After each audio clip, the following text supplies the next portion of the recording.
시의 부제들이 있는데요, 이제까지는 성전에 올라가는 노래들이라 하였다면 이제는 오늘부터 시작해서 성전에서 부르는 노래입니다.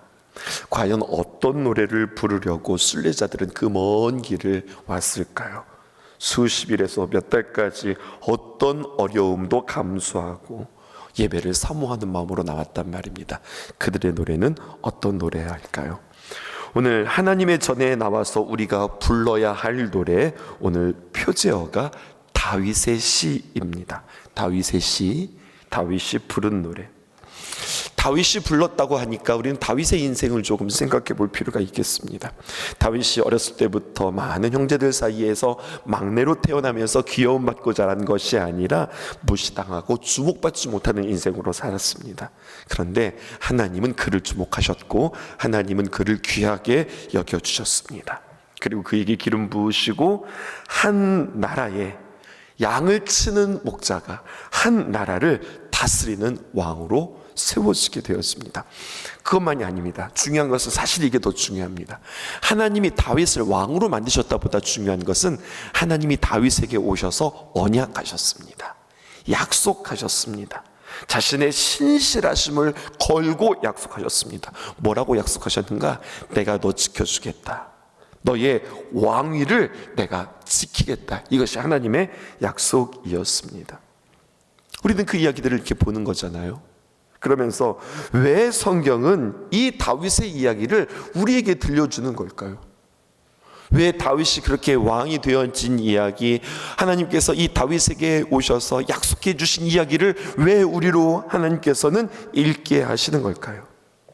이게 중요합니다. 이 사건은 다윗에게만 일어나는 것이 아니라 우리에게도 일어나는 사건이요, 다윗에게만 언약하신 하나님이 아니라 우리에게도 동일하게 언약하시는 주님이라고 말씀해 주시는 겁니다. 우리도 정말 우리 자신을 볼 때에 가치가 없고 부족하고 주목할 만한 사람이 아닌데, 그럼에도 불구하고 하나님께서 나를 들어서 하나님의 귀한 자녀 삼아주시고, 저는 이스라엘의 왕 되는 것보다 하나님의 자녀 되는 것이 더 좋은 것 같아요. 그게 더 귀한 일입니다. 주님께서 우리를 그렇게 주님의 귀한 자녀 삼아주시고, 하나님께서 우리에게 동행하시고 말씀하시고 언제나 함께 해주시겠다고 약속하신 그 하나님을 우리도 받았다는 겁니다. 그래서 그 은혜, 그 하나님의 언약의 말씀에 다윗은 하나님 앞에 기도로 찬송으로 화답하고 있는 겁니다. 기도밖에 없어서 하나님 내가 기도해야 합니다. 그럴 때 여러분들 기도하지 마시고요, 내가 기도밖에 할 일이 없구나 그런 때 기도하는 것이 아니라 기도하라, 주님께서 감동하실 때에 그때 기도하는 게 사실은 더 지혜로운 사람입니다. 다윗은 그렇게 기도한 사람입니다. 하나님 앞에 고난이 올 때도 주님 앞에 기도했지만 주님 앞에 감동이 있을 때에도 기도했던 자입니다. 1절 보실까요? 내가 전심으로 주께 감사하며 신들 앞에서 주께 찬송하리이다. 내가 전심으로 주님께 감사합니다. 여러분, 언제나 감사하는 것이 중요합니다. 우리가 감사를 훈련했으면 그 감사를 실천할 수 있었으면 좋겠습니다. 그런데 특별히 뭐라고 이야기하고 있냐면, 내가 감사하되 신들 앞에서 주님께 찬송합니다. 그리고 나는 그 신들 앞에서 나는 감사합니다. 이렇게 고백하는 거죠. 여러분, 저는 하나님을 신이라고도 말하는 거 별로 좋아하지 않는데, 굳이 신이 있다면 하나님 한 분밖에 없는 겁니다. 나머지는 신이 아닙니다. 우상입니다. 그럼에도 불구하고 다윗은 지금 신들 앞에서라고 하는 표현을 하고 있어요. 이런 의미입니다. 세상에서 말하는 신, 세상이 볼 때 자신들이 말하는 그 위대하다고 하는 신들, 온갖 신들, 이것은 또 다른 말로 표현하면 온갖 힘들, 온갖 권세들, 자신들이 주장하고 있는 모든 위대하고 가치 있는 것들, 그 모든 것들 앞에서 나는 보란듯이, 그것들 앞에서 나는 보란듯이 주 여호와 하나님만 찬송하겠다. 그 모든 것들은 다 섬김을 받을 가치가 없고 찬송을 받을 가치가 없다.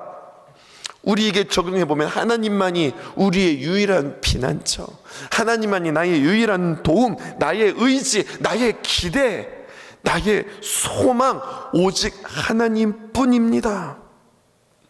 다윗은 이렇게 주 앞에 고백하는 거죠. 살아가다 보면은요, 우리는 신들을 우리는 그렇게 기억하지는 않지만 신에 인접한, 내 기준에서 볼 때 이런 것들이 있습니다. 야, 저 사람 볼 때 진짜 근사하다. 아, 저 사람 참 매력적이다. 아, 저 사람 참 탁월하다 생각되어지면은요, 자꾸 그 사람과 가까이 하고 싶고, 그 사람과 함께 하고 싶고, 그 사람을 의지하고 싶고 기대하게 되어집니다. 그러면 그렇게 되어질수록 어느새 하나님은 점점 뒷전으로 멀어지게 되어지는 거죠. 근데 다윗은요, 그렇게 하지 않는다고요. 자기가 볼 때 야, 탁월하다, 자기가 볼 때 야, 이게 근사하다, 자기가 볼 때 멋진데, 아, 저 사람이랑 뭐 해봐야 되겠는데, 이러한 생각하지 아니하고 세상에 있는 그 무엇도 다 부정하고 오직 하나님만 의지하고 하나님만 찬송합니다. 이 고백을 놓치지 않는 거예요. 2절 보세요. 내가 주의 성전을 향하여 예배하며 주의 인자하심과 성실하심으로 말미암아 주의 이름에 감사하오리니 이는 주께서 주의 말씀을 주의 모든 이름보다 높게 하셨습니다. 오늘 다윗은 뭐라고 이야기하는가? 여러분, 굉장히 신비한 표현입니다. 뭐라고 이야기하면 2절 맨 윗줄에 내가 주의 성전을 향하여 예배하며, 여러분, 내가 성전을 향해서 예배하겠다고 하는데 성전을 향한 지금 다윗의 사랑이 등장하고 있거든요. 그런데 여러분 아시다시피 다윗 때는 성전이 있었어요? 없었어요? 없죠. 다윗 때는 성전이 없어요. 솔로몬 때 성전이 지어진 거잖아요. 그런데 그럼에도 불구하고 지금 다윗은 뭐라고 고백하냐면 내가 주의 성전을 향하여 예배합니다. 마치 없는 성전이 있는 것처럼 보이는 다윗의 고백을 우리는 만나게 되어집니다. 무엇입니까? 이것은 다윗의 의지고 비전이고, 여러분, 이건 현실이 아닙니다. 우리는 자꾸 현실을 이야기합니다. 현실은 어떻고요? 상황은 어떻고요? 지금 시간은 어떻고요? 지금 저의 형편은 어떻고요? 제가 성도들에게 자주 하는 말이 있죠. 바빴었고 바쁘고 바쁠 것이라고요. 2024년도 형편은 어떠하셨을까요? 공사다망하셨을까요? 여러분, 올해는 어떠셨을까요? 결혼식장에서 자주 듣는 말이죠. 사회자나 혹은 아버지들이 나와가지고 하시는 말이 공사다망하는 중에 이 자리에 참석해 주셔서 감사합니다. 작년과 올해 공사다망했는데 내년에 공사소망할 거라고 생각하세요? 적을 거라고 생각하세요? 다윗은 자신의 시간에, 자신의 일에 어떤 분주함에 매몰되지 않았습니다. 아직 지어지지 않은 성전, 더 정확하게 말하면 그에게 허락받지 못한 성전이었어요. 그럴 때에 그럼에도 불구하고 내 때에는 가능하지 못한다 할지라도 다윗의 때에 세워지지는 않았지만 솔로몬 때에 세워질 그 성전을 나는 비전 중에 바라보며, 기도 중에 바라보며, 그리고 감사하고 찬송하고 나는 기어코 성전을 향해서 예배하겠습니다, 마음의 의지적인 결단을 하는 다윗을 우리는 만나게 되어지는 거예요. 우리도 이렇게 한번 적용해 보십시다. 우리가 어떻게 거룩할 수 있을까요? 우리가 어떻게 온전할 수 있을까요? 현상적으로는, 형편적으로는 거룩할 수 없습니다. 우리는 온전할 수 없습니다. 그런데 가능성이 무엇인가 하면 끊임없이 거룩함으로 의지적으로 포기하지 아니하고 온전할 수 없지만 끊임없이 온전함으로 나아가고 바라보는 것, 여러분, 이것이 우리의 신앙의 태도가 되어야 하겠습니다. 나는 완성되지 않았습니다. 하지만 완성될 것을 나는 기대하며 나는 포기하지 않고 나아갑니다. 나는 보지 못했습니다. 하지만 나는 볼 것입니다. 우리가 주님 앞에 기도하며 그렇게 우리의 기도의 제목들이 또 우리의 신앙의 태도들이 다윗과 같은 모습이어야 하겠습니다. 또 1절에 이러한 표현들이 있습니다. 주의 인자하심과 2절이요. 주의 인자하심과 성실하심으로 말미암아 주의 이름에 감사하오리니 라고 하는 표현도 있습니다. 주의 성실하심과 인자하심이라고 하는 표현은요, 다윗의 노래에 참 많이 등장하는 아주 고정적인 표현입니다. 거의 반복되었습니다. 그런데요, 여러분, 다윗이 살아온 세월 가운데 아무리 상황이 이리저리 바쁘고 힘들고 고난 속에 있다 할지라도 그는 변함없으신 하나님, 신실하신 하나님, 그리고 인자하신 하나님, 그 하나님으로 인하여서 다윗은 참 힘들 때마다 힘을 얻고 또 위로받고 다시 시작할 수 있었습니다. 그래서 사실은 다윗이 수많은 시편을 기록할 수 있었던 겁니다. 그의 어떤 시적인 능력이 탁월해서가 아닙니다. 주어진 어떤 재능이 있어서 그냥 펜만 들면 쭉 써가는 것이 시편이 아니라, 저는 이렇게 표현하고 싶어요. 다윗은 그 누구보다도 하나님의 인자하심과 성실하심을 구체적으로 경험했고 그리고 고백했던 자다. 그가 이렇게 수많은 시편을 쓸 수 있었던 것은 하나님 늘 변함이 없으세요. 우리는 이랬다 저랬다 이렇게 저렇게 참 변하기 쉬운데 하나님은 변함이 없으세요. 그리고 하나님은 참 인자하세요. 긍휼이 많으세요. 언제나 하나님은 은혜가 많으세요. 그 은혜가 변함이 없습니다. 이것을 맛보니 그는 주님을 찬양하지 않을 수 없는 겁니다. 주께서 주의 말씀을 주의 모든 이름보다 높게 하셨음이라. 여러분, 오늘 이 말씀 우리가 해석하면 마무리 되어질 것 같습니다. 좀 어려운 표현이에요. 2절 다시 한번 띄워주실까요? 주께서 주의 말씀을 주의 모든 이름보다 높게 하셨습니다. 그 성경을 보게 되어지면 여기에 풋노트가 있습니다. 어떻게 기록되어져 있냐면 이렇게 되어 있어요. 주의 모든 이름대로 주의 말씀을 크게 하셨습니다. 이렇게 적혀 있습니다. 우리 하나님의 이름들이 있습니다. 그냥 하나님 이름이 그냥 하나님 아니에요? 아는데 하나님의 이름에는 여호와 하나님, 엘로힘 하나님, 전능하신 하나님, 또 그 여호와 하나님은 약속의 신실하신 하나님 뿐만 아니라 여호와 일에 예비하시는 하나님, 여호와 라파 치유하시는 하나님, 여호와 니시 우리의 깃발 되시고 우리의 승리 되시는 하나님, 에베네셀의 하나님, 여호와 로이 우리의 목자 되신 하나님, 여러 가지 많은 이름들이 있잖아요. 근데 그 여호와의 이름들 말입니다. 그런 이름들대로 주님의 말씀이 우리에게 크게 다가온다는 이야기예요. 즉 이런 이야기입니다. 하나님의 이름은 참 크신데 그것만큼 나에게 들려주시고 나에게 역사하시는 그 말씀도, 그 역사도 하나님 못지않게 하나님처럼 위대하고 경이롭고 큽니다. 이렇게 이야기하는 거죠. 그래서 이 말씀을 공동번역 성경에서는 뭐라고 이야기하느냐, 언약하신 그 말씀 당신의 명성보다 크게 퍼뜨리셨습니다. 이렇게 이야기하는 거죠. 여호와의 이름이 우리가 바라볼 때 너무너무 큽니다. 그런데 하나님의 이름은, 그 하나님의 말씀은, 그리고 하나님은 말씀하셨으니까 어떤 하셨어요? 하나님은 인자하시고 그 긍휼이 많으시다.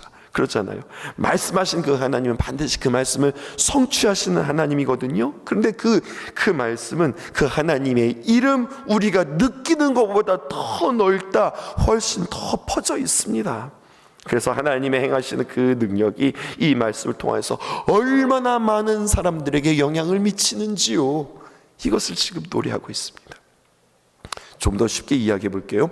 다윗 시대 말입니다. 여호와 하나님을 부르고 의지하는, 그리고 하나님을 잇대어 살아가는 사람들은 누구였습니까? 이스라엘 백성들 뿐입니다. 이스라엘 백성들에게 국한된 이름이 여호와 하나님이었어요. 그런데 이스라엘 백성들뿐만 아니라 이방 나라 그 주변의 모든 사람들도 다 주의 이름을 모르는 사람들도 주님의 말씀 앞에, 그리고 그 말씀이 신실하게 이루어지는 것을 바라보면서 지금 깜짝 놀라고 있는 겁니다. 이 말은 하나님의 행하시는 주의 말씀이 하나님의 존재보다 더 커져 있고 더 많은 영향력들을 미치고 있다는 이야기예요. 설명 어렵죠? 1절 다시 한번 보십시다. 제가 색깔을 칠했어요. 1절에 내가 전심으로 주께 감사하며 신들 앞에서 주께 찬송하리이다. 내가 찬송해요. 2절 보실까요? 내가 주의 성전을 향하여 예배하며 주의 인자하심과 성실하심으로 말미암아 주의 이름에 감사하오리니 이는 주께서 주의 말씀을 주의 모든 이름보다 높게 하셨습니다. 지금 내가 노래해요. 3절 또 보실게요. 내가 간구하는 날에 주께서 응답하시고 내 영혼에 힘을 주어 나를 강하게 하셨습니다. 그러니 하나님은 누구의 하나님입니까? 나의 하나님입니다. 나에게 응답하십니다. 이렇게 지금 1인칭으로 나의 하나님으로 고백하고 있는데, 그러다가요 여러분 4절 보실까요? 그 이야기가, 그 고백이 확장됩니다. 여호와여, 세상의 모든 왕들이 주께 감사할 것은, 지금 나만 주님께 감사하는 것이 아니라 세상의 모든 왕들이 주님께 감사합니다. 그리고 내가 주의 입의 말씀을 듣는 것이 아니라 그들이, 세상의 모든 왕들이 주의 입의 말씀을 듣게 되어집니다. 5절 보실까요? 또 그들이 여호와의 도를 노래할 것은 여호와의 영광이 크심이니이다. 이렇게 이야기하고 있어요. 처음에는 내가, 나 이렇게 시작하다가 나중에는 모든 왕들로 확장되어지는 이유가 어디에 있을까요? 2절, 아까 우리가 어렵다고 했던 그 표현에 있는 거예요. 주의 말씀을 주의 모든 이름보다 높게 하셨습니다. 이 뜻이라고요. 여호와의 이름만 크다면, 여호와의 이름뿐이라면 그것은 한 나라 이스라엘의 백성들만의 기쁨으로 끝났을 거예요. 그런데 그 이름보다 더 크신 말씀이 선포되어지고 그 말씀이 퍼져나가고 그 말씀대로 주님께서 역사하셨기 때문에 이스라엘뿐만 아니라 세상의 모든 왕들이 다 주님을 찬양하고 높이고 감사하게 되어지고 주의 영광을 보게 되어진다는 거예요. 그리고 여러분, 이 말씀을 우리는 지금 대림절, 대강절, 성탄절을 우리가 기다리면서 이 말씀을 지금 만나고 있는 겁니다. 이게 무슨 연관이 있는 걸까요? 유대인들의 하나님이 아니라 모든 이방인들의 하나님이시다. 이스라엘의 영광뿐만 아니라 모든 나라의 영광이다. 이것을 어떻게 보아야 할까요? 여기에 성탄의 비밀이 있는 겁니다. 바로 그 하나님이 우리에게 독생자 예수 그리스도를 보내주셨습니다.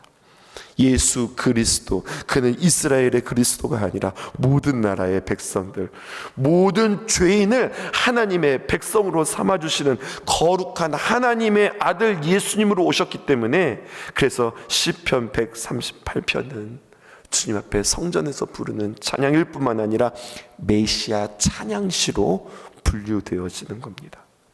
구약에서 보면은요, 모든 나라들이 전쟁을 할 때 그냥 전쟁하는 거 아니에요. 먼저 와 사람들이 모이는 것뿐만 아니라 대장 한 명이나 와가지고 막 선포합니다. 자기의 신들을 자랑하고 자신의 신들은 어떻고, 싸우는데 무엇을 걸고 싸우냐면 자신들의 신들의 이름을 가지고 싸웁니다. 그러니까 모든 나라는 자기들의 신이 있는 거예요. 그래서 마치 여호와 하나님도 이스라엘의 신처럼 보입니다. 골리앗도 그렇게 알았으니까요. 그런데 그렇지 않습니다. 애굽의 신 아니고 아멜렉의 신 아니고 블레셋의 신이 아니고 그 하나님은 이스라엘의 신이다라고만 알았지만, 그런데 후반으로 갈수록 점점점 하나님이 여러 나라의 하나님으로, 온 우주 만물을 다스리시는 하나님으로 그렇게 바뀝니다. 그러면서 신약으로 넘어오면서 모든 백성의 하나님 되시는 겁니다. 왜? 예수님이 우리에게 오셨기 때문에. 그분이 우리의 모든 인류를 구원하시고 모든 왕들의 왕이신 예수님이 오실 것을 예언하셨기 때문에 한 나라의 왕이 아니라 모든 나라의 왕이 되어주신다고 하는 거죠. 그러므로 우리는 이 말씀을 통하여서 주님 앞에 고백해야 할 것은 주님과의 관계, 나와 주님과의 그 친밀함, 내게 주시는 감동, 내가 주님을 귀하게 누림으로 말미암아 나로 하여금 그 주님의 귀한 이름들이 아름답게 퍼져가게 하여 주옵소서. 나의 하나님, 내가 고백하는 나의 주, 나의 하나님, 그 하나님을 모시고 내가 세상에서 살아가면서 그게 나의 하나님이 아니라 너의 하나님이 되고 우리의 하나님이 되어지도록, 우리에게 맡겨진 우리에게 사명이 초라해 보일 만한 사건이 아니라고 하는 것, 이 복음의 주인공이 바로 내가 되어진다고 하는 사실들을 기억하면서 오늘 하루 살아갔으면 좋겠습니다. 기도하겠습니다.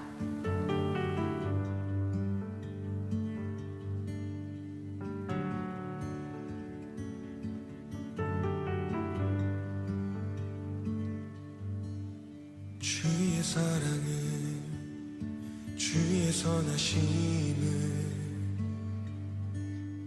주의 은혜를 생각해보라. 하늘보다도 더 높으신 아버지의 사랑 크고 놀랍네. 아버지 사랑 크고 놀랍네.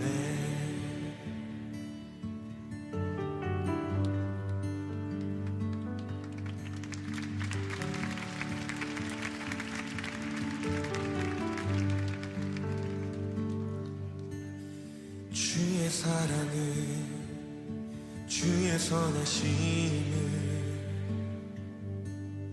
주의 은혜를 생각해보라. 하늘보다도 더 높으신 아버지의 사랑 크고 놀랍네. 아버지 사랑 크고 놀랍네. 내 어찌 그 사랑 잊으리. 내 어찌 주의 긍휼 잊으리. 내 영혼의 모든 소원 만족시킨 하나님.